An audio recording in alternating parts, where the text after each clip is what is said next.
In 1963, World in Action made a film about these 7-year-old children. They talked about their homes, their schools, and what they wanted to be.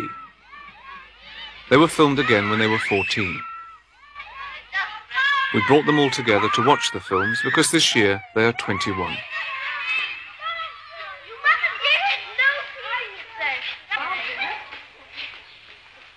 What are they doing now? How have they changed? What sort of people are they?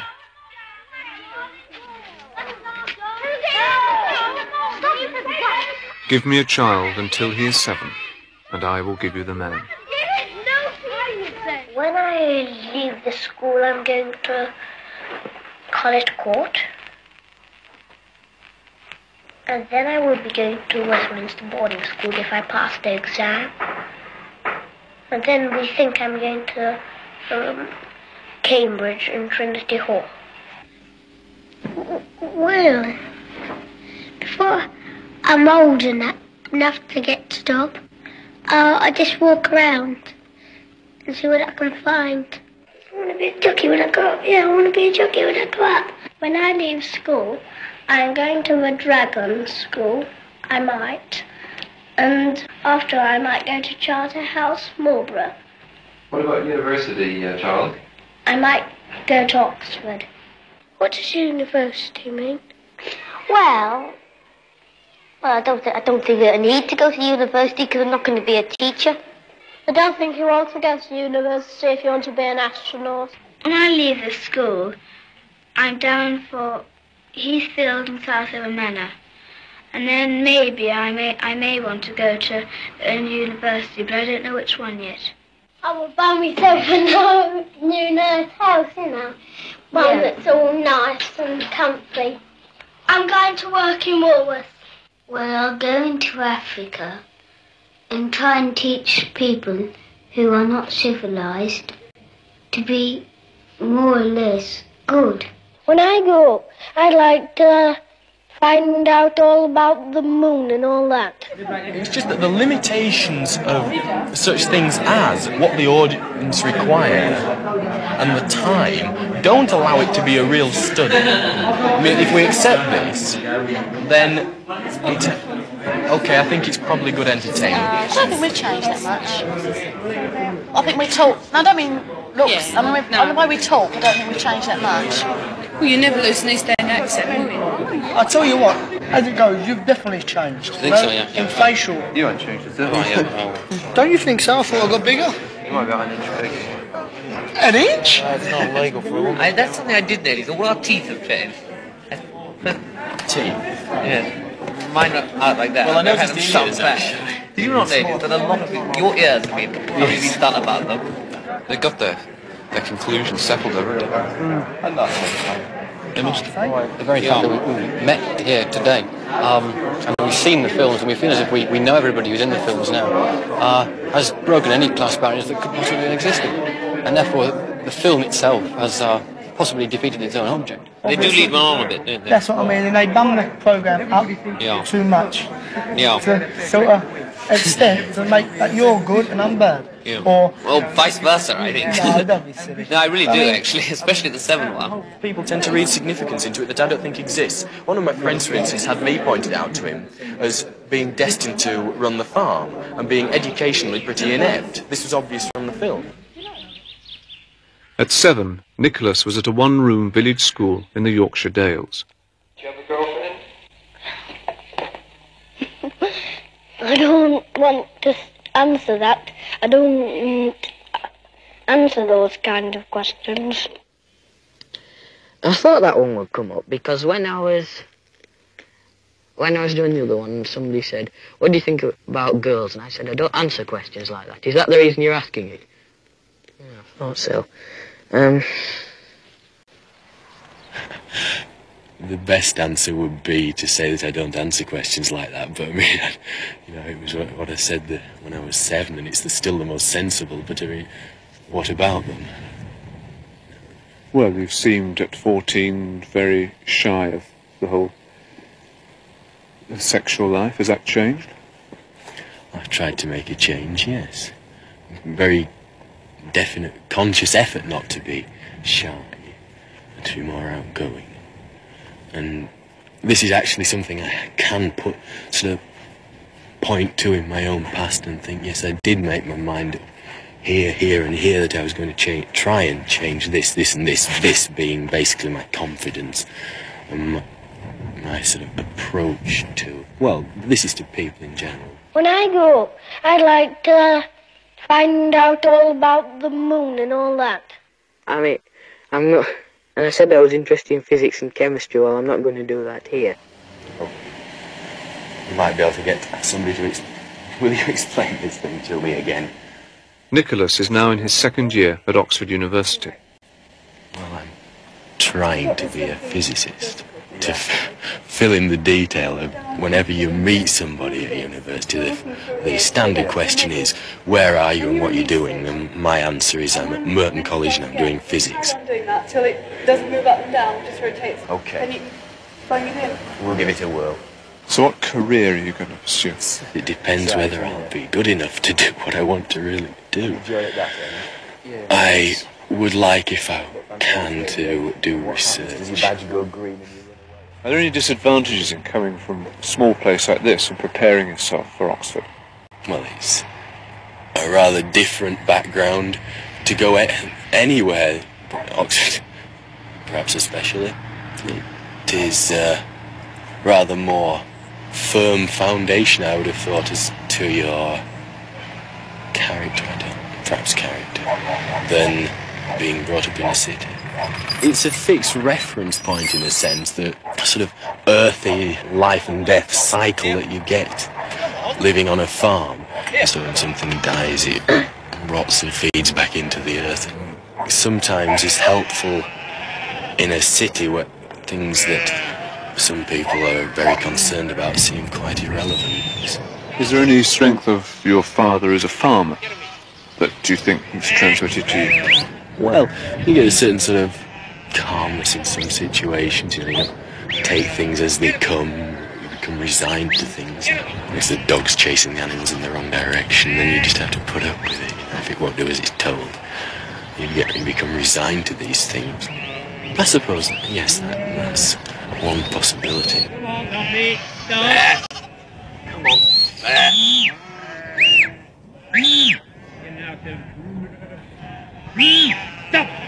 Come on, lads. I suppose of all the 7-year-olds, the original ones, you're the big success. I'm not inclined to accept that. Why? You wouldn't agree with that? Well, what have I achieved? I'm not really prepared to accept that I've done anything very special yet. I'd like to think that, I'm hoping that I might do at some stage, but I don't really think that I've done anything you can call a great success. It would seem really ridiculous to any of my friends who watch this if I said, Christ, aren't I a great success? Look at me. What success? I can't think of it in those terms. I haven't done anything that can be called a success. Nothing out of the ordinary, really.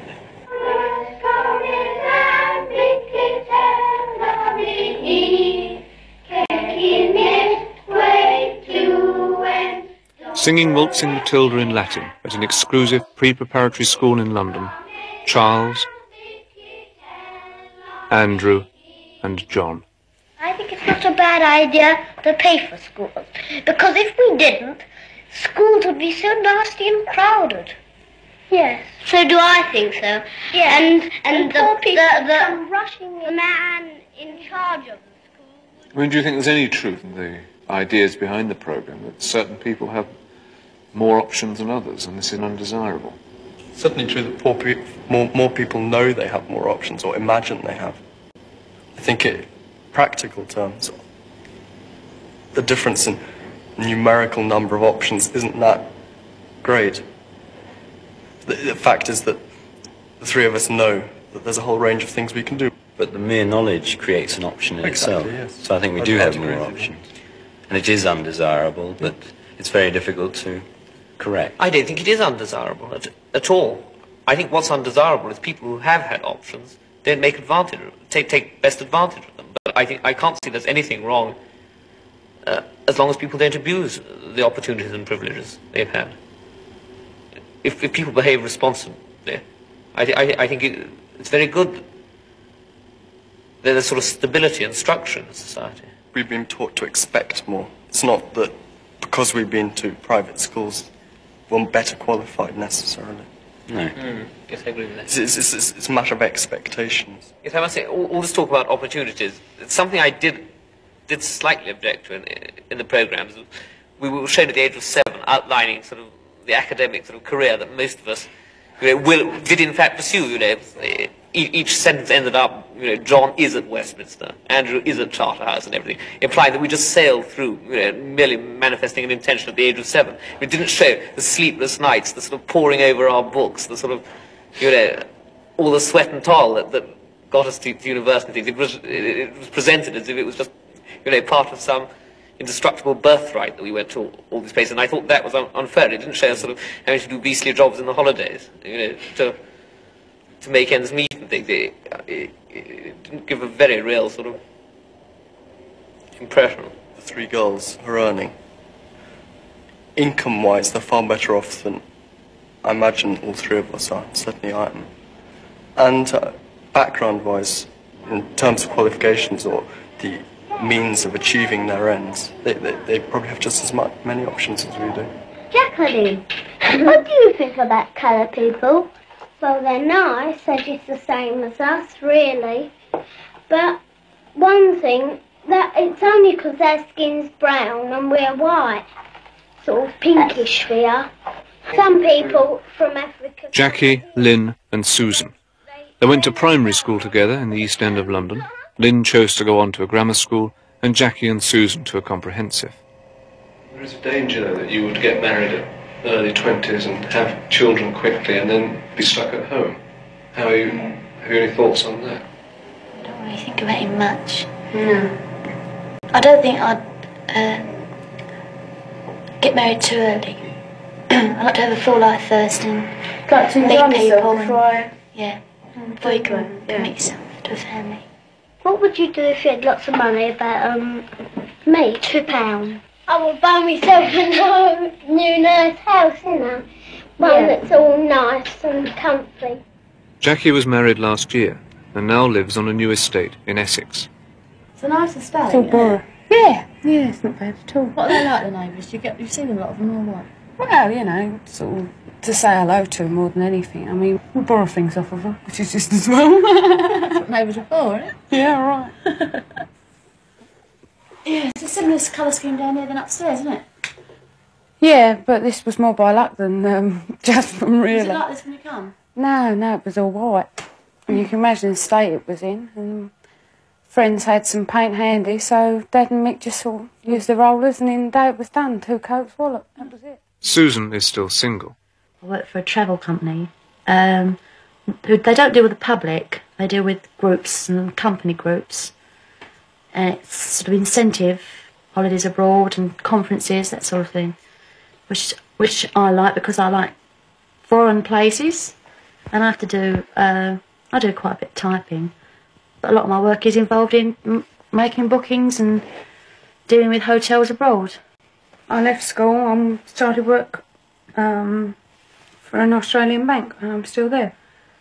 I've been there 3.5 years now. I've done various jobs within the bank. I started off as a telephonist typist, which was very interesting actually. You'd be surprised the sort of calls you get. And then I went on to work the NCR machine, which is the actual machine that posts the accounts, and counter work, dealing with clients' money and things like that. I'm going to work in Woolworths. Well, I'm school mobile librarian and assistant to the young people's office, which is where we are now. And I've been here since August last year. Lynn is now married, but still lives and works in the East End. I personally visit 8 schools with the van where they've not got position to get into a local library for class visits. I love working with children. You might remember on the last one I wanted to teach, but I didn't get to that. And seeing as it is today, I'm glad I didn't. The job situation for teachers as it is. And think it takes a lot more patience than I've actually got. I'm much more at home here. Have I stamped yours? Yes. Yes? I've not stamped yours. Sleeping Beauty. What's the stamp? Do you sleep like a beauty? What'd you say? Thank you, Lorraine. I definitely make a point in reading all my new books that I get in. It's quite funny, I take loads of books home and people come and say, who are these kids' books on the table? They're mine. Oh, and they sort of shut up. At the moment, I mean, a career's probably about the furthest thing from my mind. And I don't really know what I'm aiming for except to get the house together. And that can take years. I mean, as fast as you're replacing one thing, something else needs replacing, so it could just go on like that, I don't know. Well, and admitting that you're not a career girl, does it mean that you're therefore looking for a family? Oh, I don't know. I suppose I am. But everything's not that cut and dried. It's not either career or family or. But is what's in the middle? I mean, am I just going to carry on as I am now and end up on the shelf, or am I just going to get married? Could be any day. But I suppose Lynn is a career girl in a way, isn't she? yeah, she's more wrapped up in her job than I think we are. I mean, you were all three sat there at 7 and she's gone that way and you've gone this way. Can you think of any reasons why that should be?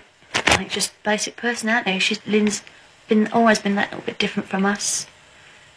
Perhaps She's always been more serious as far as studies are concerned. Yeah. I didn't feel like going to a grammar school. I just, comprehensive school, it just seemed more friendly, and at the time that is, but now, really different.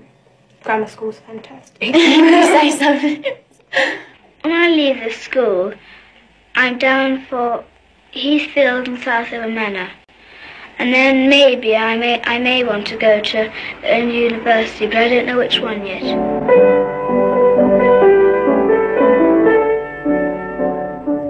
This is Susie, the product of a private education and wealthy parents.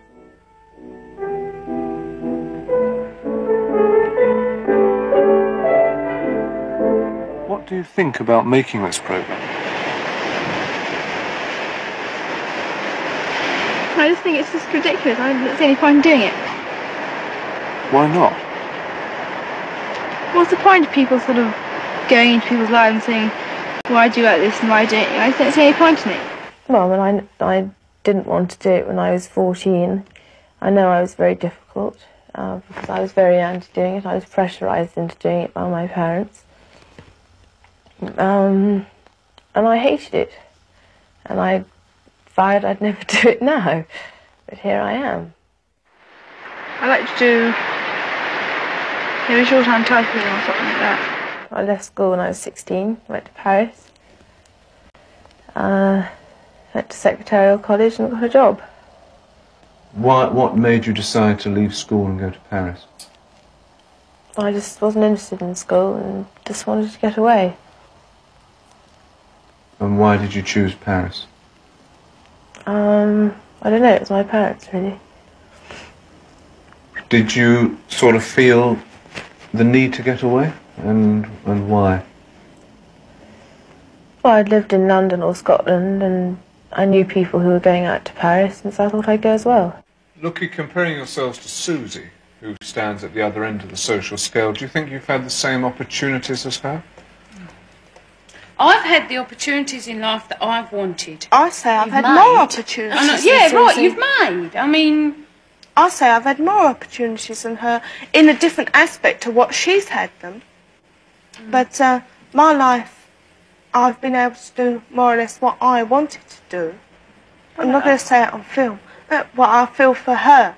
But I think she's been so conditioned into what she should do and what she shouldn't do. Yeah, but I mean, the whole thing is, you're saying, do we envy anything Susie's had? No. I mean, I don't know. I don't know what Susie's had, what Susie had that I haven't had. I mean, until I know that, I can't honestly say whether I envy her. Yeah, well, she's had money and she's been around a lot. I've got money. Maybe not enough, but I've got it. I have been to Honolulu with my father about 2 years ago for a couple of months, which I didn't really joy. There's nothing much out there. There's no people my own age out there. And I hated it, and I was glad to come home. Apart from that, I mean, I've been to France on holidays, and I'm going to Australia in the summer for about 2 months. Otherwise, I don't know where I'm going to go. I mean, I'd like to go and travel more. Why? Well, I don't think there's any point sitting in your own country. I mean, I'd like to see how people live on the other side of the world. Tell me about the Australian trip. Well, I'm going in July for about 2 months with my cousin. Her elder sister's married out there. And we're just going out to see what it's like. I mean, we're going to not work out there, so we're only going for 2 months. Yeah, we just feel that if we don't go now, we never will. And we've got the opportunity and the time to go now, so we're going. How are you going to pay for it? Save up and go. You get depressed by money problems? No, why? Why should you? If you can manage on what to you've get got. depressed over money. It's so easy to. But why should you? Why when I bother reach about the it? 18th day of the month and my mortgage is due on the 20th and there's nowhere near enough money in there, I get depressed about it, obviously. Suddenly thinking, oh my God, what's going to happen, you know? But it gets there. Don't ask me how, but you get it. Do you think you've settled down too young? No. I've married and we do things together. Or, you know, I mean, I go out on my own sometimes with friends from work. He does the same. I mean, what do you mean by settle down? I mean, if you think that getting married, as far as we're concerned, is a case of going to work, come home, cook tea for hubby, going to bed, getting up, going to work, you're totally mistaken. Did you meet enough men before you decided who to marry? I've been married a year and a couple of months. You do think, Christ, what have I done? See, I've still got my And ideals. I'm being honest about it. I must think it's the same. You think, at times, you think, Christ, what have I done? Then again, But marriage, then if- marriage just means a different thing to me. I've still got my ideals about marriage. I don't know what it's all about, obviously. So I've still got pictures of cosy evenings indoors. Yeah, I mean, it's Cosy evenings indoors with central heating. Yeah. Or lack of I've got a lot to learn about getting married. I mean, your parents split up soon after you were 14. Mm-hmm. What sort of influence, effect did that have on you? Well, obviously any child going through their parents splitting up age 14 was a very vulnerable age, and it does cut you up, but you know, you get over it. It's not, I mean, there's no point in them staying together for me, because it was worse. I mean, the rise, and it's worse. If two people can't live together, there's no point in making yourself, even for the sake of children. What is your attitude towards marriage for yourself? Well, I don't know. I mean, I haven't given it a lot of thought because I'm very, very cynical about it. But then, you know, you get a certain amount of faith restored in it. But I mean, I got friends and their parents are happily married, and so it does put faith back into you. But me, myself, I'm very cynical about it. Why? Because I think it kills whatever love is. I mean, it just seems to go wrong. What do you base that on? Well, people I've seen, people around me. I mean, obviously not a lot of my friends are married. A lot of people that are sort of 20, 30, they all seem to be getting divorced and can't stay together. And at the moment, I just don't really believe in it. Why do you think people can't hold marriages together? I don't know. I mean, I really don't know. I don't sort of sit down and think, analyse marriage. It's not something I've had to come up and think about, whether I was going to get married. And I've got no desire to at the moment. I think 20 is far too young. What was the wedding like? Our wedding? Laugh.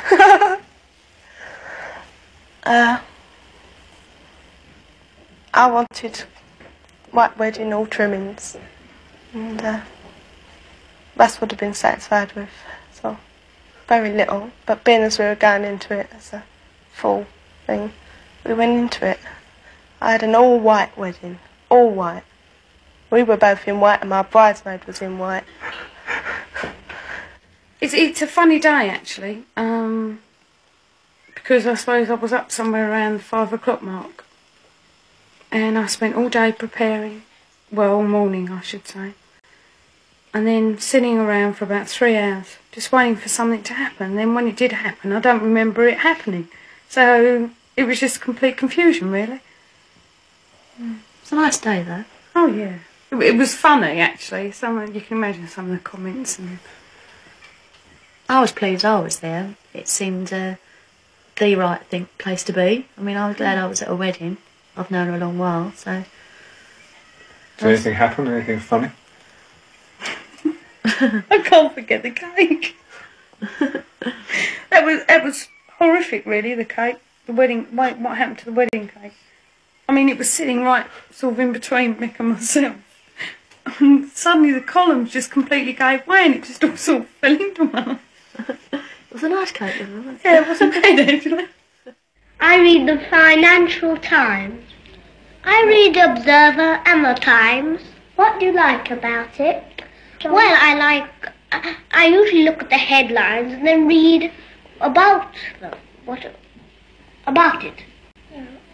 I like my newspaper because I got shares in it and I know every day what the shares are. Like you. No, but on Mondays they don't move up, so I don't look at it. That's one of the troubles with this sort of programme. I don't really think that sort of people like us have, unless we're being seven and being rather funny, have very much to say that's very interesting. Because, I mean, we don't know very much. Well, we didn't know very much when we were 7, but we were still quite funny. Yes. Yes. In ourselves. I agree with John. All we can do is say what we think, and if that's of interest to people, good luck to them. Yes, again, I can't believe it is. I'm awful, though. When I leave the school, I'm going to College Court. And then I will be going to Westminster boarding school if I pass the exam. And then we think I'm going to Cambridge and Trinity Hall. John is in his final year at Christ Church, Oxford, reading law. I do believe parents have a right to educate their children as they think fit. And I think someone who works on the assembly line in some of these car factories, earning a huge wage, could well afford to send their children to private school if they wanted to. Just because some sorts of people perhaps don't put that as high on their priorities as, you know, having a smart car or something. I don't think that that's any reason for abolishing public schools. I think an awful lot more people could afford to send their sons to school, to fee-paying school, but they don't choose to. I mean, that's their choice. I'm going to Charterhouse, and after that, Trinity Hall, Cambridge. Andrew is in his last year at Trinity College, Cambridge, reading law. I think if people earn their money, they should have the right to spend it. And education is very important. And you can never be sure of leaving your children in any worldly goods, but at least you can be sure that once you've given them a good education, that's something that no one can take away. What about university, Charles? I might go to Oxford. You're reading history at Durham University. You didn't make Oxford. What are your feelings about that? Don't mind at all. In fact, I'd say I'm pleased I didn't, because it's very much sort of from Marlborough prep school, Marlborough, Oxbridge conveyor belt, get shoved out at the end, and when you go to Oxbridge, and it's obviously not true in all cases, but I think for the majority, they mix with the same people as they were with at school and so on. So what attracts you to Oxford? Well, first of all, it's such a beautiful place. There's more to it than just swatting away at one's books. I think it's very difficult not to get something out of it. There's such a sort of atmosphere of culture and sort of timelessness about the place that I think you do sort of mature an awful lot. So what is beagling? Beagling's well, it's really the hunting of the hare with a pack of hounds. It's done on foot. I mean, really, a lot of people seem to imagine a day's hunting with either foxhounds or beagles as sort of, unadulterated butchery. I mean, this just isn't true. I wish people had a more realistic idea of what it's about.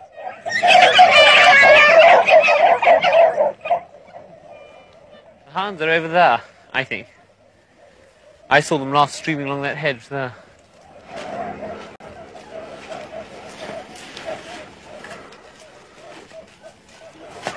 Frustrating, isn't it?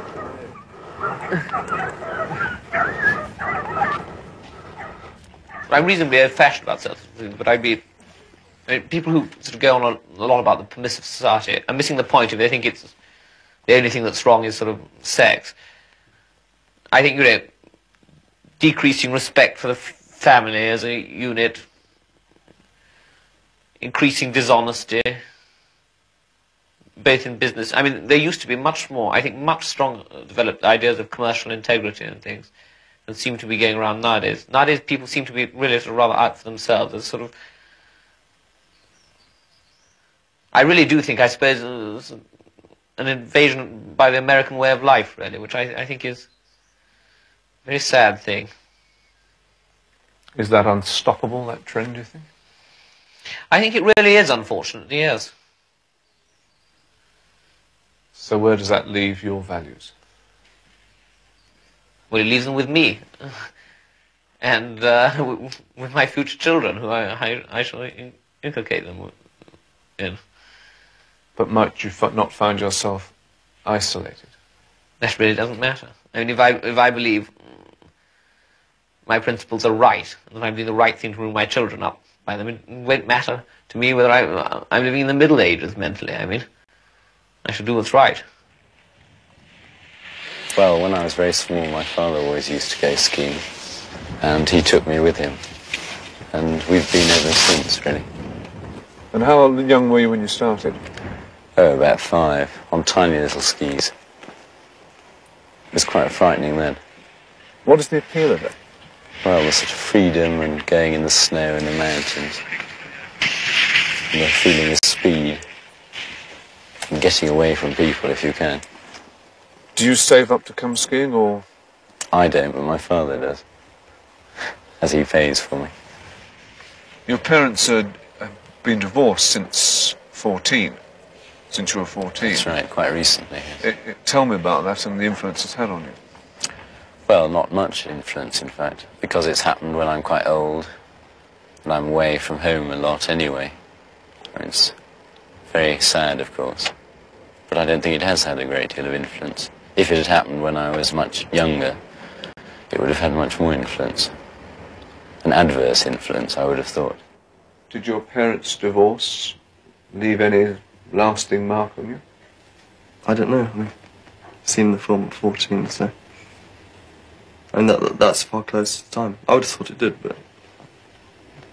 I don't talk about that anyway, so... Why? I think it's unfair on them. So, very few parents, I think, bring up their children with the intention of belittling them or doing as little for them as possible. I think you have to assume that most parents do as much as they can, given the circumstances for the children. And obviously things could have been far worse. Do you think it's changed your attitude to marriage, or...? It means that because I was faced with that situation, I have an attitude which is a positive attitude, rather than, well, everybody else gets married, therefore I shall get married. My attitude would be that if one's going to have children, if you want to have children, then that's a very real reason for getting married. But if you get married, it's an agreement to actually make the thing work for 18 years or however long it is until the children are sort of grown up. No, there's no point in sort of just sitting it out for 18 years. I mean, I thought there's nothing worse than that. It'd be better for the parents to get divorced. I think people perhaps don't make as much effort as they should have or should do to make marriages work. It's very easy for me to say so because I've never been in a position. I mean, in what ways should people make more effort? I think people just take too much for granted when they get married. Or used to. Not now, perhaps.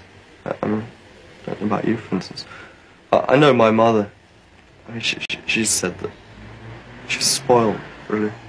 And she never really realised how lucky she'd been until she'd actually been divorced. Up to about 12. Maybe it's different with other people, but I found that you're much more attached to your parents. Once you come to about 13, 14, you're not quite so attached to them. I think the system of having house captains is rather good, because when somebody's naughty, the house captain asks him and has a talk to him. Once I had a talk to Greville. He was in my house, and I asked Sir if he could put him out of my house because he was always getting minuses. What did Sir say? Yes. So Sir said that we'd see about it this term. Well, I think it's a very good system. Have you had to speak to anyone? Just because you're one, I suppose. No, you're not. I haven't. You're not, are you? But I am. It's straw Mac and Nessa. You got 3 minuses in a day. He's a pest. If I go to the bar, I should like a reasonable amount of success. I shouldn't like to be on the breadline, which is all too common. I'd like to be a solicitor, and also fairly successful. I only know what I don't want, and that's a nuclear family and a semi-detached in Brentford. Do you three see yourselves staying in England, living in England, making your careers in England? Yes. Well, the trouble is, law is not really very exportable, from my point of view, anyway. And I quite like England. Yes, I can't say I really approve very much of the sort of people who emigrate. I mean, it's too easy for people who... This is where I would agree with you about people who have had opportunities. I do think they've got a corresponding duty to sort of put back. You know, people who've had things going well for them really ought to stay and sort of help the country out when it's, you know, things aren't going very well. I don't believe in all this pulling one's money out. But that's a moral sort of point of view. I do believe people have the right to live where they like and also to move their assets around. But on a moral level, I do very strongly feel that people shouldn't quit. Is that why you don't want to leave? Yeah. And also, I can't imagine anywhere so nice as England. Probably stay in England for the reasons that John put forward. I think one has a moral duty. Sounds terrible, but yeah, it's up to one certainly to make an attempt to put something back in whatever it is that you're doing in England, having used the various facilities that are put out for you by the state. I think the more you've had out of the country, the more privileges you're born with, the greater your duty is.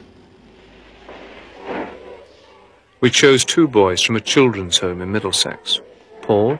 Say you had a wife, say you had to eat what they cooked you, and say I don't like greens, well I don't, and say she said you have to eat what you give, so I don't like greens, say she gives me greens, and that's it. Well, as far as I know, my mother and father they separated originally, I think. They eventually got divorced. I went to the boarding school for 1 year and then we immigrated to Australia. My father got remarried. How'd you get on with your stepmom? Pretty well, but like I said before, I mean, I'm not just not close, I'm not really close to my father either. Paul left the children's home when he was 8. Our other boy stayed until he was 13, Simon. Was it difficult moving from the home back to live with your mother? But you're still here after 8 years now. Yeah. Well, I find it's comfortable. See, I can get on well with my mother sometimes. Well, that's good because a lot of young children can't get on with their parents at all at this time of their life. But I get on pretty well with my mum now. We talk very well with each other, but it's sometimes not quite as mother and son, sort of more like friends. What sort of life does your mother have? It always seems hard. I mean, she's always been nervous. Not all the time, but she has periods of depression or deep depression or whatever they call it. It sort of makes me think, well, what happened there? What effect has that had on you, do you think? Well, it's made me very sort of protective towards her. I feel I've got to help her all the time. They say, where's your father then?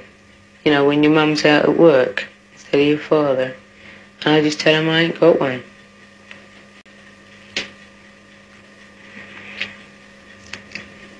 What effect has that had on you? Well, I don't think it's had any effect on me, because what you don't have, you don't miss. And 20 years ago, when I was born, you know, an illegitimate child, you know, that's something that's only whispered about. People, you know, feel strongly about it in those days, but nowadays it's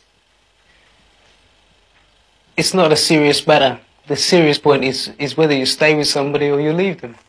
We took Paul and Simon round the buildings which were once the children's home. I remember this path, but I've never walked down it. It was out of bounds. The only place I saw this from out the windows and that. What was that? That was Hospital Juniors. That's where we used to be. Really? Yeah. I don't like the big boys hitting us and the monitors up in the washroom sending us out when there's no talking. No, I wasn't talking today, and Brown sent me out for nothing.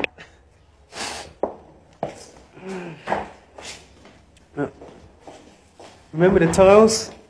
Yeah, I remember when they were cleaner. Remember the two officers? Yeah, doctors and the nurses. Something's gone. The seats. Yeah, the seats. The smell's gone. Remember Midgley? Yeah. He was a real bastard. I remember one night, I forget what I actually did, but he made me clean all the shoes in the house, you know. It was about 50 pair of shoes, and it took about 2 hours or something. Well, I feel like bundling when there's already a fight. Ah, do you remember Froggy Page? No. It was the tailor. I remember him. Taylor? Yeah, he was there for 37 years or something.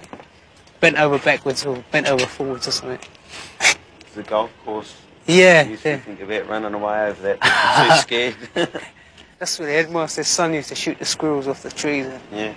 Do you remember the boy that, in the senior part, when my brother was, he was sleeping one time and he went out that second story window. Oh, the sleepwalker. Weaver, Robert Weaver. Yeah, we all had to pray for him. Yeah. Everybody said he had a steel plate in his head. Yeah. How did you find Simon after you haven't seen him for 14 years? Well, I didn't recognise him at all, but I think we got along really well. I don't know what he'd say to that, but I found him very likeable. He's the sort of person if I could, I'd like to do something for them, you know, because I feel I've got, no offence to him, but I feel I've got more than him. It's just that it seems to me things have fallen into line there, you know, for me. Everything's started to come good. I've started to enjoy life. You know, I've started to think, well, you know, I'm not a no-hoper. Because I think that's what I've always thought about myself. I know I didn't have any confidence in myself. Despite what I said when I was 14. I've always lacked confidence. I still do to a certain extent, but nothing like I did, say, when I was 14. The job I'm in, bricklaying, I enjoy it and it interests me. And I'm very content at work. In June last year, I was made a junior partner. That was through circumstances, but I look at it this way, I'm not great at bricklaying, right, but if I wasn't good enough and my boss didn't think I was good enough, he would have never have made me a junior partner. As for the job, you know, you build a house and you turn around and look at it and you say, oh, well, I did that. It's better than sort of having a whole row of figures. It's substance, you know, there's something there. Simon works in the freezer room of a meat company near his home in Middlesex. My job's running away from me. You do jobs which I suppose are fairly routine and dull. What keeps you going during them? Oh, it's definitely the people there. You work up a kind of team spirit there. You know, I mean, you can think about all the work you've got to do in the morning. You just don't want to go. But once you get there, so generally, I was going to say messing around, but I won't say that. Managers might see it. Sort of joking about. They make you feel you want to get the work done. Go out and get some. Just ask for them. I mean, we always say, when we come out of the chiller, we don't want to go back in.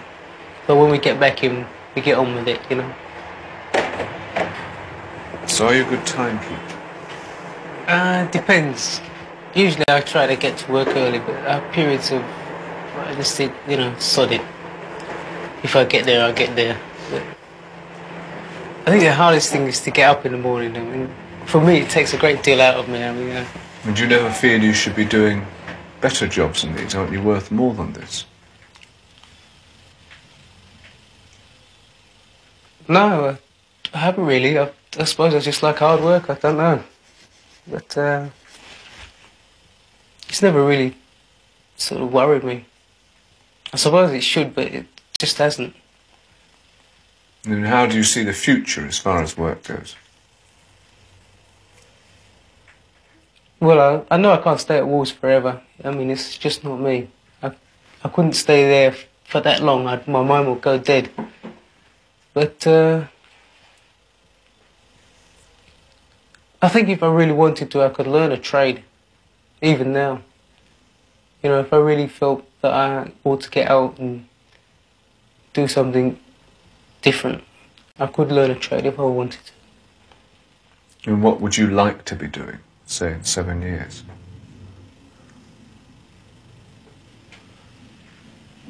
Well, I couldn't really say. I haven't thought 1 year ahead yet. I think I'm still sort of young in my head. I don't really sort of take things seriously.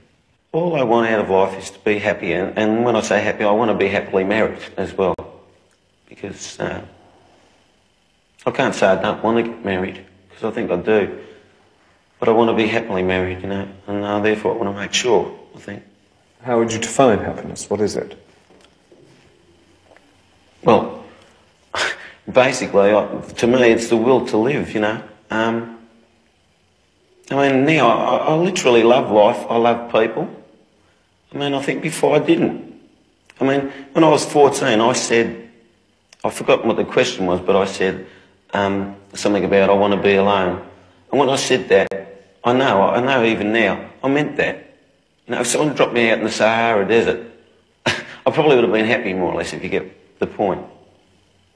Whereas I'm not like that now. I just want to be around people. I don't like doing things by myself. And my happiness to me is a love for life and a love for people. You know? I think I admire people with great determination. You know, like people who just come up from nothing. They build up their life from absolutely nothing. I could say Muhammad Ali, because he absolutely came from nothing. I mean, you can't agree with everything he says, but his word goes down now. He's the biggest thing in sport. He's one of the biggest things in life. I mean, people like him. When you look at yourself, what do you think that your kind of weaknesses and strengths are?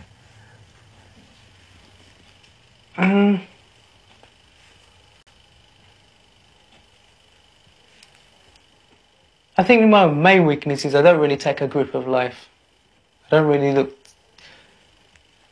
I always look deeply into it, but it's just... It seems to be just a sort of hobby with me. I look at everything and I criticise it and I work everything out, but after that I just sort of leave it. I find it hard to express emotion most of the time. Although I'm getting on top of that more now, you know. I mean, just a simple thing to say to sort of Susan, you know, I love you, something like that.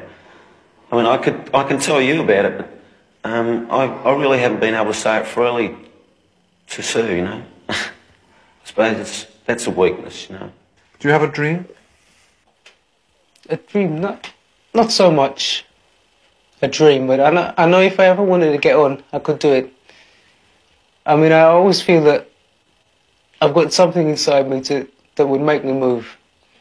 But I think what it is really, I'm just waiting for an excuse to use it. You know, at the moment, I feel okay just getting on with life, just sort of keeping up. But I know if I really wanted to, I could get on. Yeah, I only take a little spark in me to do it.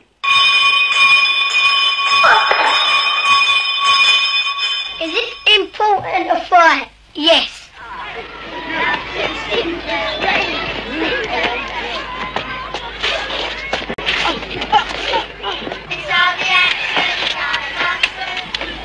Would everybody please sit round now? Get on with their work. I don't want to see any backs to me. Shouldn't be anybody turning round. Tony, do you hear as well? Get on with your work in front. Tony! Don't turn round again. I want to be a jockey when I grow up. Yeah, I want to be a jockey when I grow up.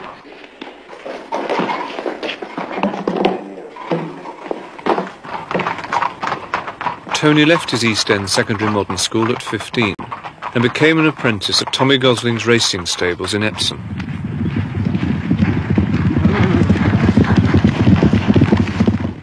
This is a photo finish when I rode at Newbury. I'm the one with the white cap. I was beating a length and a half, a third, and I had a photo finish. So I took it out of the box and kept it as a souvenir. Have you got any other pictures of you as a jockey? Yeah, I've got a lot of them. Show me that one when I was that one when I was Windsor. That was my last ride on the old horse, Shadow Deef. That was. He was a lovely old horse. I'll never forget him. How many rides did you have? Only 3. Why was that? Well, obviously, if I was good enough, I would have had more. That was the first day I've ever put myself in silks. That was my first ride ever. What did it feel like? It felt like there's no words that can explain how you feel. That one was when I was going to the parade ring. They're not very good. My brother, I mean, he's not no good at taking photos. He's no Luke Snowden. But describe the feeling, go on. Describe, well, I mean, Frankie Durr, right, he was told to look after me, so I went in there, I said, I don't know, my first ride. And he said, all right, don't worry, like, your governor has told me to look after you.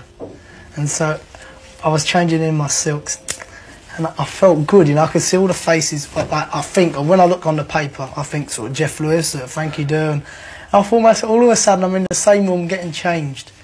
Then I walked in the parade ring and all my family's there and they were going, go on, Tony, like, oh, and the governor came over and he said, you've got to do this to the horse, you hold him back, you go half pace, keep your hands down, keep him in the rails. And I'm going, yeah, like nod. Then all of a sudden, when he said, jockeys, please man, and the bell went ding ding, and my heart just sunk because I thought myself, here I was yesterday, sort of nobody, here I am today, I'm king, like, I felt king for one day, or for 10 minutes. Do you regret not making it? Well, I would have given my right arm at the time to become a jockey, but now, well, I wasn't good enough. It's easy as that. What will you do if you don't make it as a jockey? I don't know. If I knew I couldn't be one, I'd get out of the game. Don't bother. What do you think you would do then? Learn on taxis. Taxi driver.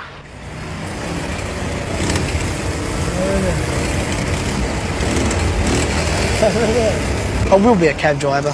Well, how can I fail? I've got one brother, taxi driver, pulling me, and the other brother pushing me, so I've got to make it. I will be a cab driver, and I know I will. And I'm going to prove every person who think I can't be a cab driver wrong. I'm going to get that badge and I'm going to put it right in their face, just to tell them how wrong they can be, and how underestimated I am. Doing the taxi knowledge means Tony going out on his motorbike every day and learning the hundreds of routes around the streets of London. But I can sort of just get up, go on my bike, do 2 runs, come home, call them over, then boom, I'm done my day's work, and then I go out here No, I earn my money. Hackney Wick, it's my sort of living, I can say, until the time I'm a cab driver. But I mean, my freedom's there, and that is the main thing what I want. Tony spends his spare time at Hackney Wick Greyhound Stadium placing bets for the punters. 55 to 20, Boris. 20, Boris.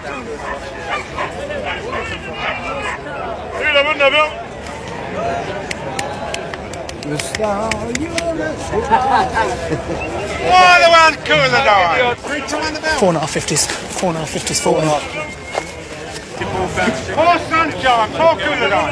Take it. If your father gambles, you always looked upon how he gambles. I'll try my luck, see what he does. And I took it from there, it's sort of in you. Some people drink and they can't get out of drinking. Some people smoke and they can't stop smoking. Well, I think I'm firmly on the ground as a gambler. I know you can't win gambling, putting money on dogs and horses. I know that. But if you put other people's money on, you can't lose. What do they call you here? I reckon a pest, something like that. Because I'm always running and sort of doing everything what I shouldn't be doing. I mean, I thought I was going to get barred one day because I used to... I don't mean to make a nuisance of myself. I mean, it's for the other patrons of the place. I mean, they wouldn't want to see a little boy nipping between the feet, running, putting a bet on here for a face. You understand? They think, oh, what's he doing? Is he mad? I mean, I walk up there and I order the teas. There could be 8 people in front of me. I just go, can I have a tea, please? Tea, please, 5 times. Tea, please, tea, please. And they've got to serve me before them to get rid of me. You understand? So that's how you got to do it. Just keep on and on, and they go, oh, drive me mad here, I'll get rid of him. That's easy as that. That's the way to get on in life. Just be annoyance all the time to a person, and they go, oh, you just drive me mad, get him away from me. And they do more or less, they give you the first option. So fire them out. You're very short. Has that had much trouble? Well, when a bird said to me the other day, she said, ain't you small? So I said, but you're ugly, at least I can grow. And I said, what can they say to that? They can't say nothing, can they? So a thing like that, or example, she said to me, ain't you small? So I looked at her tits and she was only about 30. I said, but you're not too big either, so we're both in the same way. Have you got a girlfriend? Nope. Would you like to have a girlfriend? Nope. You understand 4 Fs? Find them, feed them, and forget them. But with the other F, I'll let you use your own discrimination. I mean, this one, I tried to do the 3 Fs, but I couldn't forget her. I'd done the 3 Fs, and I couldn't forget her. It sounds silly, but that's the only way I can put it. Tell me about the family. I mean, are you fairly closely knit? Well, I love them all. There's not one I don't love more than other than my mum, obviously. But your mum is the root of the sort of tree. You love your mum best. So what do you like about living in the East End? It's very sort of real. There's nothing false. Only the police. I'm firmly placed, and there's no way I can see getting out. I wouldn't want to get out, really. It's very hard to make it in the East End because your roots are firmly stuck in the ground. You've got to have a big hard pull to get them out. So are there many villains in the East End? There has been in the time, I suppose. Like, obviously, the originals were the Quay twins. We're in Valence Road now. As it goes, they used to live here in a house they used to call Fort Valence. It was that hard to get into, I expect. Do you have much to do with villains? I can't say I have much to do. I wouldn't say I'm a villain myself. I don't go thieving or I don't do anybody any harm, fighting-wise. I'm trying to say that. Wherever you go, there's villains, and whether you mix with them or not, I mean, it's up to you. Does it worry you, the possibility of becoming one of them? How can I become a villain? If it's not in there, if it's not born in you, you won't become one. Don't you think you're going to regret not having education? Where does that come into it? It doesn't come into it in my mind. Education is just a thing to say my son is higher than him or my son had a better background than him. I mean, I'm as good or even better than most of them people, especially on this programme. I mean, I'm one of the tail enders. You think, oh, the East End boy, you know, and he ain't got no good education. But all of a sudden, the East End boy's got a car, motorbike, and he goes to Spain every year, and whatever. And have I worked for it? No, I'm here putting bets on. You think, how does he do it? And there's a boy who is eating or whatever. He's studying to be a professor. He's making up the things. Where's the education? There's no education in this world. It's just one big rat race, and you've got to kill your man next year to get in front of him. What do you think about trade unions and things like that? I don't know. I don't know enough to know about them. if you understand me. I mean, I'm not a politician, so let them worry about what's coming for the next day. All I understand is dogs' prices, girls, knowledge, road, streets, squares, and mum and dad and love. That's all I understand, that's all I want to understand.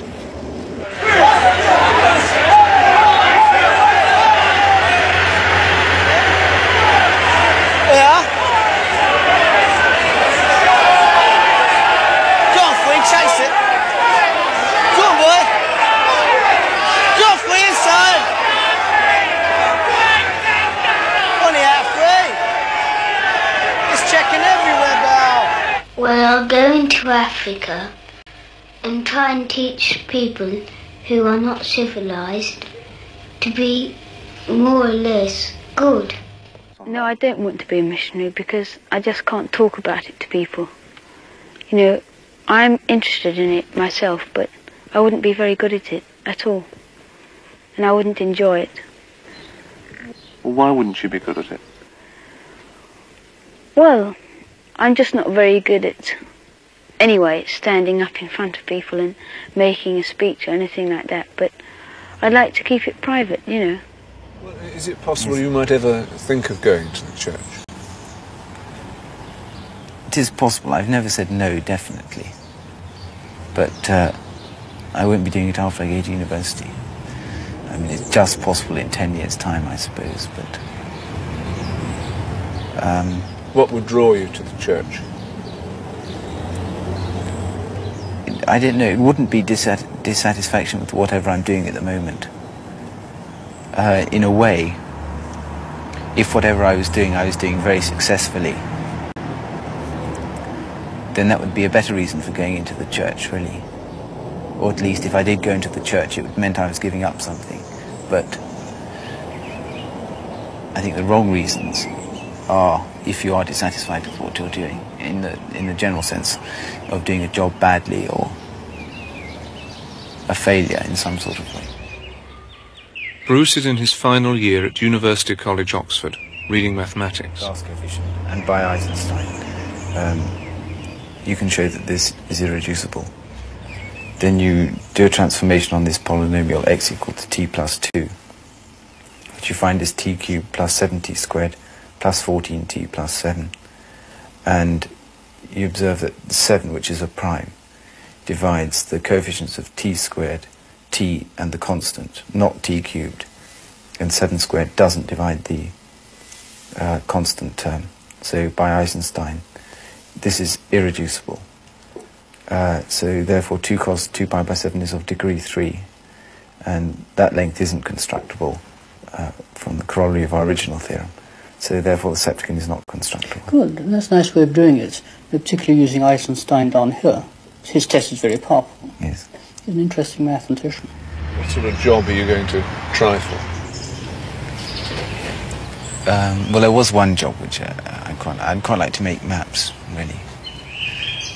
I mean, it's nice sort of outdoor life, and you go to, I mean, you travel around, and but there are very few jobs like that going. I'm sort of qualified, a general maths or science degree would do, or geography degree, but I think I've probably missed it this time round, and but that's only, perhaps I won't like making maps. It's something that I think I would do.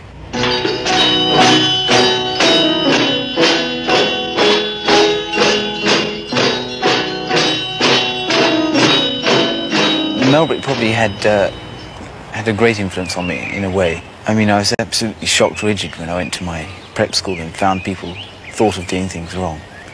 I never really upset anyone or questioned authority or misbehaved in any of my 2 later schools, which may seem an ideal sort of thing, but I think it's probably healthy to question why you have to do certain things, which I never did. Bruce was a boarder at this pre-preparatory school from the age of 5. Squad left foot inward, play! Squad breathing! Well, it is mainly this lack of responsibility for doing jobs given to me. People will say, why haven't you done this? Look, you've upset us. I was secretary of Bridge Society, Chess Society, Cricket Society, Scottish Dancing Society, and I didn't do anything for any of them, and they were all very angry. And I spent last summer term in total seclusion. I saw maybe half a dozen people all term in my room, darting across quads. People would say, I saw Baldwin today, and they'd say, no, really? It was awful, really. My heart's desire is to see my daddy, who's 6,000 miles away. You know, I've been getting on well with my stepfather. And I like to see my father occasionally. And he does come over from Rhodesia. What effect has the fact, that you've seen very little of your father had on you? Nothing really. It's something I regret that I didn't really get to know him better at all. We've written, we're both very bad writers, I probably worse than him. And that's something I regret, is not having just a regular correspondence. Because I think he's an interesting man, actually. And he probably regrets it as well. Well, what do you think about your own upbringing? I mean, what have been the strongest influences on that? Probably to not let down my mother, really, because she's worked awfully hard to get me through school. And I haven't let her down yet. Then, as far as not having my mother's divorce, I don't think that really has the effect that people imagine it to have. I mean, I always have got on well with my stepfather and with my half-sister, so in that sense I've had a family life. I'd help people if I had a chance. You know, by, say, giving a little bit of money to charity or sponsoring things or things like that. Well, I took 9 months off between school and university, and there I taught at a school and worked in the Banbury sewage works for 2 months. And, what sort of school was it? Well, I never like admitting this, but it was a handicapped school. I mean, it seems to present me as wanting to do these things. I suppose in a way I do, and I do get some satisfaction from doing it, but I could so easily have done something else. I mean, it was just almost an accident that I ended up at the spastic school. And I'm glad I did it because I enjoyed it, not for its, I suppose, slightly charitable nature of the work, but the people I met, work, was quite good. Why are you frightened of presenting this image of yourself?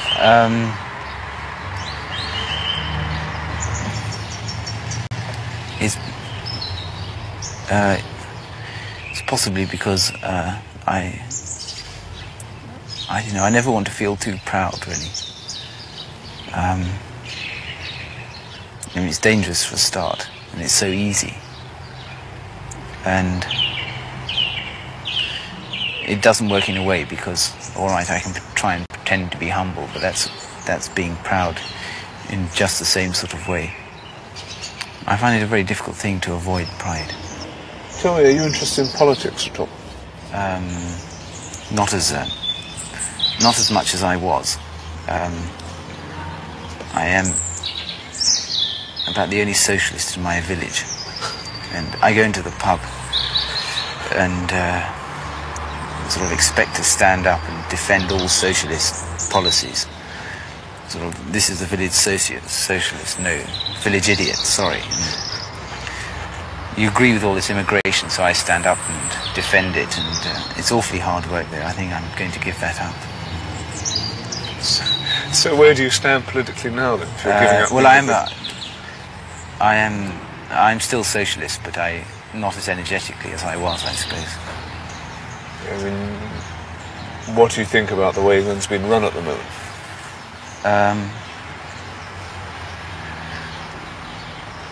Well, I'm glad the socialists are in power, because elusive thing called freedom is sort of rearing its head, and the Conservatives are pushing it forward. And this argument, I thought this argument was smashed at the early years of this century, but it seems to be coming back, and it really is exceptionally dangerous, because the more you try and defend freedom, you allow everybody to do exactly what they like within limits, then the less you have. I mean, there's no freedom in being living in a slum. There's no, I mean, it's all right, you can say the chap can do whatever he wants, he can get a better job or anything, but that's just not the case. The more you defend freedom, the less you have it. Well, my girlfriend is in Africa, and I don't think I'll have another chance of seeing her again. You got any girlfriend? No, not yet. I'm sure it will come, but not yet. What is your attitude to sex? Well, it's not quite the normal attitude to anti-sex.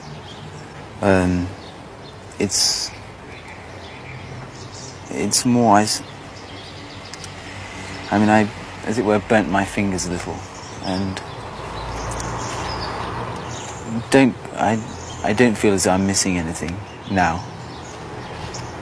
I don't feel the need for it, and I'm quite happy at not feeling the need for it, really. I mean, I do think a lot of people think too much about it. What happened when you burnt your finger?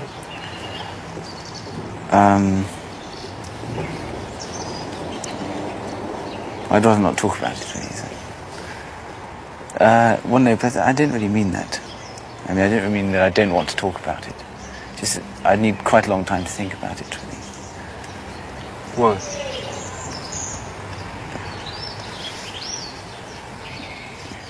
Well, in the end, I decided that the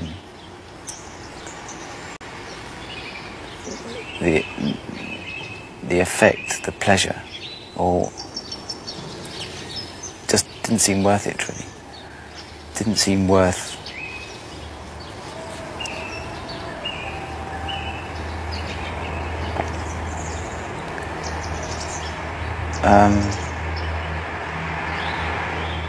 see, I think there are two different sorts. There's sort of casual sex, and then there's sex in love and marriage. And casual sex is not, I don't think it's quite as widespread as people believed, because if both the people treat it as casual sex, then I think it's all right. But if you're sort of looking for, I know this may seem awfully silly, but if you're looking for casual sex but you don't want to treat it as such, then it doesn't seem to be worth the lies, I don't know, the sort of effort. Is this what happened yes. to you? I suppose in a way, yes. Have you been in love? No. And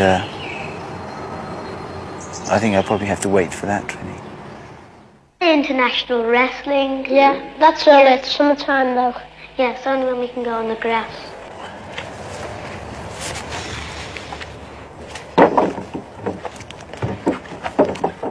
Neil went to a comprehensive school in Liverpool, got 4 A-levels, then walked out of Aberdeen University after 1 term, and is now doing casual labour in London. I came to London, I think, because I wanted to start a new life, really. I'd left the university in Aberdeen at the end of 1975, and I became conscious of the fact that I was drifting around, which I suppose I'm still doing here, but at least I took the decision to move myself. And I think possibly there's more challenge in London than there ever could be in Aberdeen. Peter, Neil's school friend from Liverpool, is now in his last year at London University, reading history. It was obviously a big step. It was exciting more than anything. I mean, that sounds corny, but it was. Do you remember the day you left Liverpool? Yeah, very well. It was pouring down with rain, I remember that. Just the traditional send-off from Lime Street. My mum and dad were there. A couple of mates turned up at the last minute in the school to see me. Catch a girl and kiss a girl. Yeah. What happens then? Well, the girls are all screaming. Yeah, and when we catch them, we kiss them. We're interested in contrast with you and Neil. Yeah. Were you aware of differences in home background at the time when you were... Sure, yeah. I mean, both Neil's parents are teachers, as you know. And that's got to be a hell of a difference for a start. I mean, I'm not knocking them for a minute, they're very nice people. But there's obviously going to be some sort of academic type atmosphere in the house, which I did notice one or two times. But I think Neil, whether by design or whether just the situation he was in, was obviously going to be under more pressure. I came to London and I contacted an agency for squatters, and they were able to give me the address of somebody who was able to help people who were looking for accommodation in the London area. And by the process of chasing people around, I eventually managed to find this place here. I wouldn't squat in a place which I knew to be owned by somebody else. I wouldn't, certainly, because I know if I had a place of my own and found somebody squatting in it, I'd be disgusted. But this place was empty, and I was simply offered a place to live here and was very grateful for it. I think in questions of squatting, a bit of humanity is more important than vague rules about who can live where. I like the way you tax him.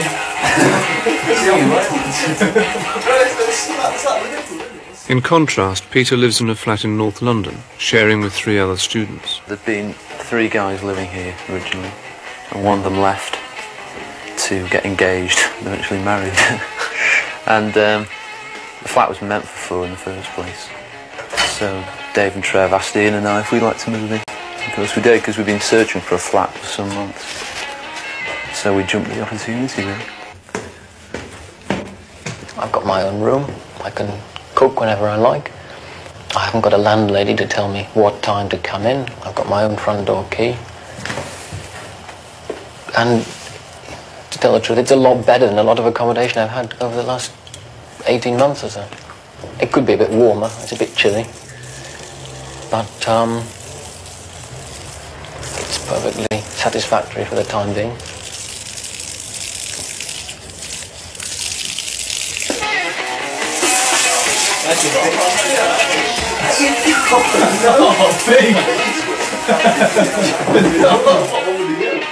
Because of obvious restrictions, you know.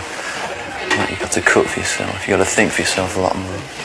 But it's certainly not exhausting or wearing as I thought it might be. I mean, you know, cooking at me sounds a challenge or something. You're going to have to swap 2 subjects from 3. Well, once Carolyn Techford said she loved me. And I'm going to marry her when I grow up. Oh, I hate her. She's always getting bad-tempered and cross with me. Is she? Yeah, she says, Neil Hughes, move your desk forward. And when I put it back, she said, Neil Hughes, take your chair forward. And she just gets into very cross with me like that. Tell me about the period in your life when you went to university and what happened. It was a very short period. I was only at university. Well, I was only taking university seriously for a matter of a couple of months, 2 or 3 months. Maybe I went to the wrong university, or maybe university life didn't suit me. Either way, I felt a very great need to get out of the system. Well, this is my final year, so I'm not in college that much. I don't have to be. So what I'm expected to do is to be laying out revision timetables at home and working like a slave, which I'm not at the moment, but I will be soon. I did make an application to Oxford, but I didn't get in, and well, I think that's in the past now, and I don't know whether I would have been any happier at Oxford. It always had been a dream to get into Oxford, I think, because people had encouraged me and because I knew famous people having been to Oxford, and I'd read memoirs written by famous people, things such as Brideshead Revisited, which was a great favourite. But these, I suppose, are, well, they were dreams of which I had while I was at school, and I have to just get over the fact that I didn't get into Oxford, probably because I didn't approach the thing in the right way. Are you bitter about it? I was very, very bitter at the time. Maybe I still am, but I tried to get over it. I think once I can get myself going, I can work solid, yeah. But it's the motive, which is very hard to acquire when you're at the flat most of the time. It's hard to sort of look ahead to next June and think of those exams. But I dare say I'll do it, get the average type degree, you know. I'm not worried. I mean, is it a problem to you motivating yourself, generally? Yeah, it can be. I can look back in the day and think, you know, hell, I wasted that. Although I might have enjoyed it at the time. What sort of influence did your parents have on you? Well, they made me believe in God from the start, which I certainly wouldn't... I don't know even now whether I do believe in God or not. I've thought an awful lot about it, actually, and I still don't know. But still, this was absolutely certain. If one was to survive in the world, one had to believe in God. This was something which was taught to me. Always think of other people first before yourself, to a ridiculous, neurotic degree, which I think affected me. What do you mean by that? Well, this is, I suppose, is basic Christianity.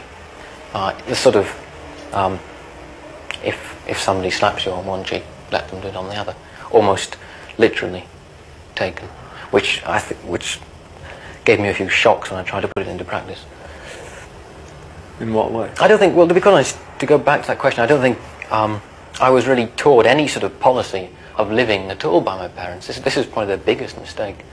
That I was just left to fend for myself in a world which they seemed completely oblivious of. And I found that even when I tried to discuss problems which were facing me in school, my parents didn't seem to be aware of the nature of the problem. Were they ambitious for you?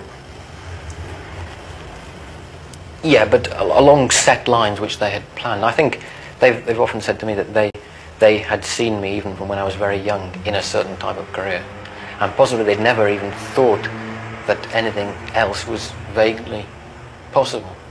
They probably imagined I would be maybe a university lecturer or a bank manager or something like this. Something, some kind of indoor work which was which involved writing and reading and this sort of thing, because they didn't take account of the other side of my personality. But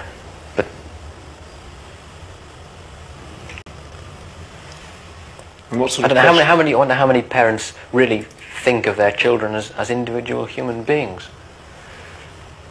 What are your feelings about them now, your parents? I'm glad they're there, because if I ever become homeless again, I will be able to go back and live with them. They wouldn't object to this. I'm capable of getting on with my parents perfectly well if they are willing to let me live as another adult in their house, and appreciate that I'm living my own way of life, and that I am living there because I can't think of anything else to do with myself. I mean, what do they think of what you're doing now?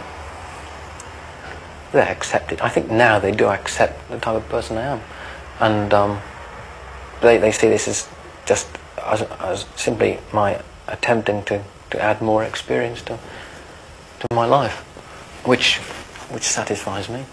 Are they worried about you? Probably, yes. But no more worried now than they were when I first left the university. That was probably the time at which they were most worried. And we have, in fact, managed to discuss a lot of personal things which I felt at one time I'd never be able to discuss. And therefore, as I say, it is possible for me to live for a few weeks, even for a month or so at home, without there being too much friction. So are you under pressure to get a job, to think of what you're going to do when you leave in June? Yeah, I suspect they am from the parents. They keep dropping hints, which is only fair, you know, I can understand their feeling. I mean, obviously I've got to get a job. I don't want to laze around in the dole for months and months. I'm going to go mad. I just can't see what I'll be doing in 9-10 months' time now. Does that depress you or does that excite you? No, it certainly doesn't depress me. Perhaps it does excite me in a way, yeah. Something will turn up and something of that nature, you know. But obviously you've got to think realistically about doing something. I mean, I might be living in cloud cuckoo land, you know. Sort of, Mum and Dad might say, no, son, that's not life. You don't get a job you like. And I'd like to think I could. Well, we pretend we've got swords, and we make the noises of the swords fighting, and when somebody stabs us, we go, ah! What goes through your mind when you look at saw those two films when you were at 7, bright and perky and... I find it hard to believe that I was ever like that, but there's the evidence. I wonder why I was like that. I wonder what it was inside me that made me like that. And I can see even at 14 that I was beginning to get more subdued and I was putting a lot more thought into what I was saying, to a ridiculous degree. And probably when I was 7, I don't know, I lived in a wonderful world where everything was sensation and dumb. I could be happy like this, I could be miserable the next minute. And I didn't have to plan for the future. I didn't have to worry about having friends and all this sort of thing, because everything was so mapped out for me. I don't know what sort of stumbling blocks should be put in a child's way to get him used to. What sort of stumbling blocks should be put in a child's way to get him used to living in the outside world. Because I think maybe this is something that was wrong in my upbringing. I didn't have enough obstacles to get over, to toughen myself up against. I was unprepared for things as they were, but looking back, even now, I couldn't think of what might have been done, and I certainly wouldn't start writing educational theory about this, because I know how personal a thing it is, and it probably wouldn't work in anybody else's case. Would you like to be 7 again? No, because I'd know that I had to be 21 again. And then I moved up to a comprehensive school. I found it much bigger, of course, and I found it hard to settle into at first. But now I've been here a few years, I know my way around, and it's a very good idea to have competition. Otherwise you might start to relax, really, and not so try hard enough. Yes, I was, at that age I was very conscious of having to struggle, because I suppose what parents and teachers were saying. Well, they said, you've got a brain, you must put all your effort into schoolwork. Well, what else could they have said?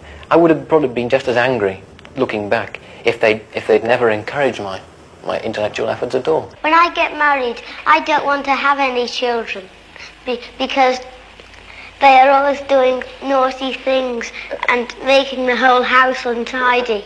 Do you have any great ambition, any dream? I suppose yes, well, I would like to be somebody in a position of importance, and I've always thought this. But I don't think I'm the right sort of person to carry the responsibility for whatever it is. I always thought, well, I'd love to be, possibly even love to be in politics or something like this. But I suppose that I'd probably find that just as tedious as all the other jobs I've done. So. What do you want out of life?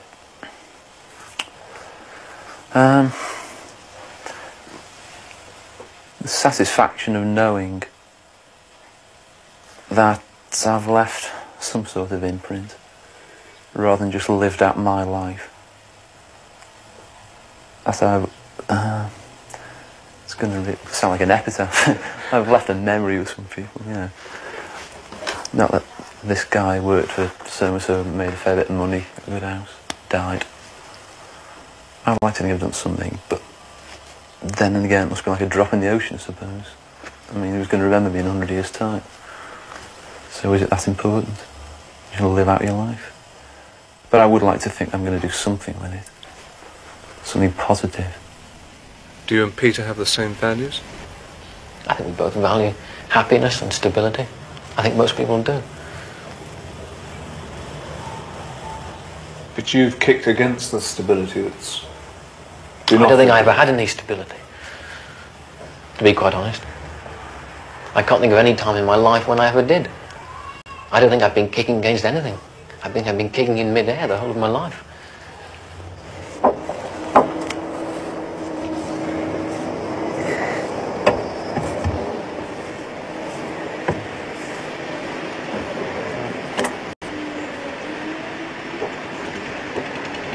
only one more.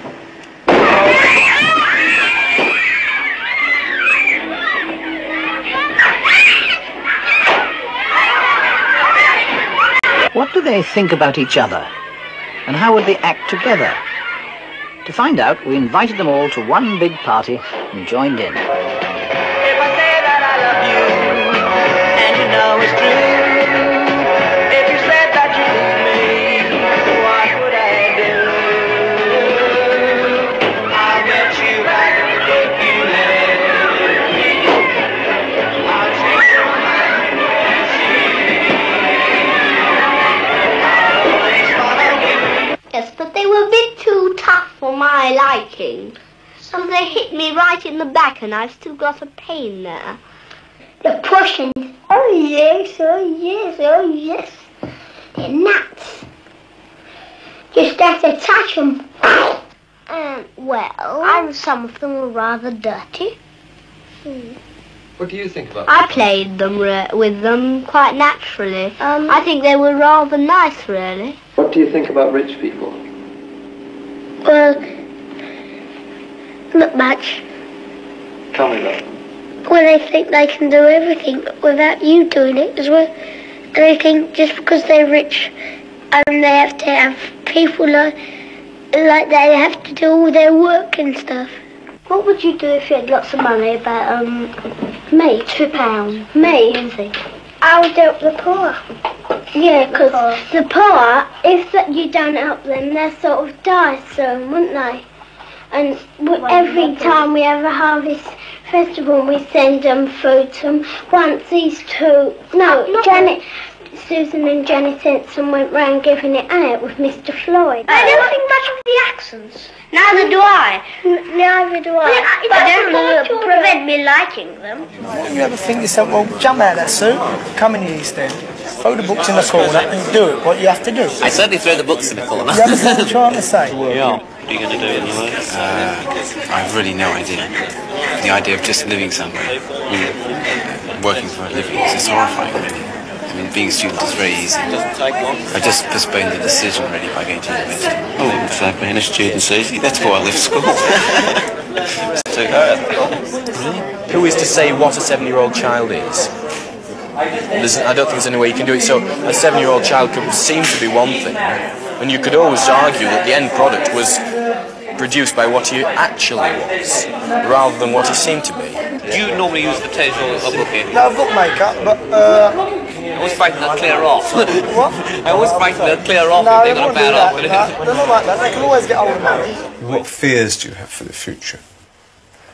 Well, certainly the idea of, as we were saying before, getting into a job and sort of getting stuck in it, and that's it, without knowing why you're doing it. But I would think now that this is the time where I could think about something like that and make sure it doesn't happen.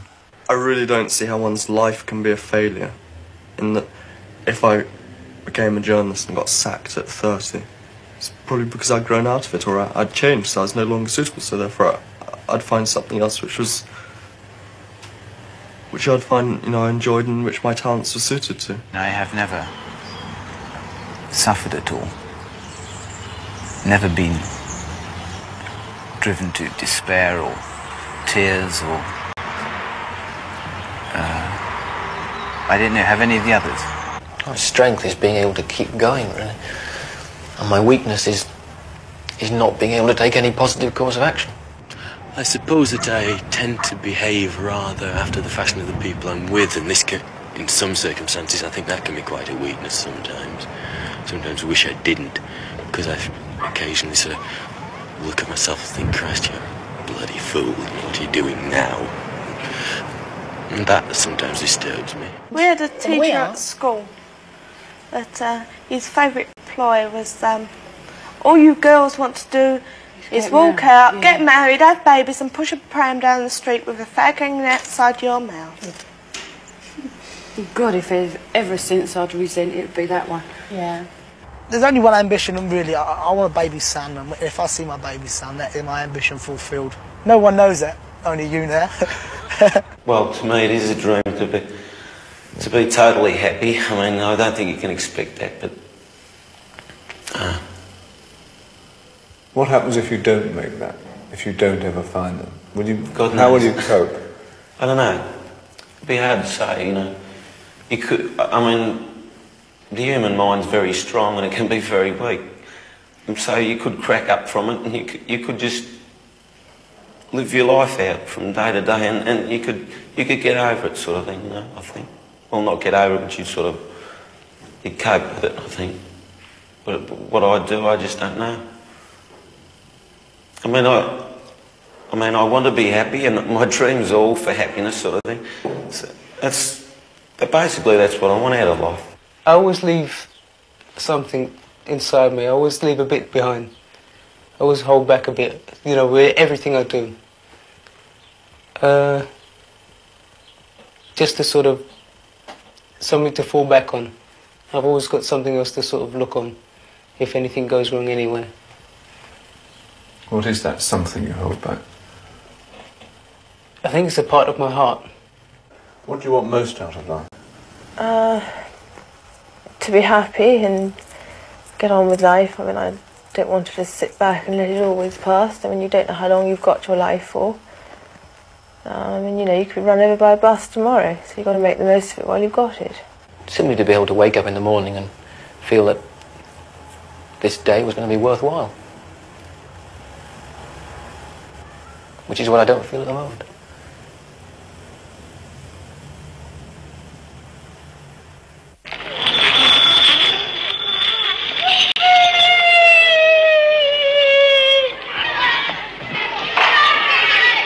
At the end of their very special day in London, after their trip to the zoo and the party, we took our children to an adventure playground, where they could do just what they liked. Those from the children's home set about building a house. The houses in Australia, the average sort of living there, it would do me fine. I mean, it's terrific. I often say I'm saving to settle down with Yvonne. And then I think to myself, I might buy a car instead.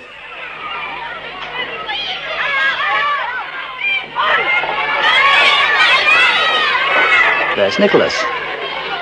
You know, you have to run fast to stay where you are. To go forward, you have to run very fast indeed, or whatever the quote is. And, you know, I'll probably feel that, you know, I'm actually achieving nothing. And Tony. I don't want to change, because if I change, it proves the other Tony Walker was all fake. Andrew. After I've qualified as a solicitor, then I'll have to rethink. And I don't know at all what will happen after that. And Bruce. It all springs from loving God and Christ, I suppose. That you try and do that as best as possible and let that lead your actions in life. John. I'd quite like to get into politics, but I mean, that's you know, easier said than done. Susie. I mean, when you're a child, you always think how nice it would be to be grown up and independent and things. I mean, there are times when I wish I was sort of 3 again. Jackie and her friends.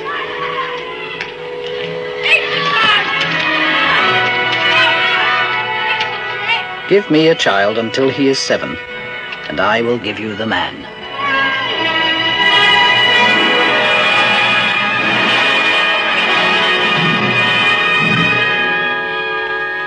This has been a glimpse of Britain's future.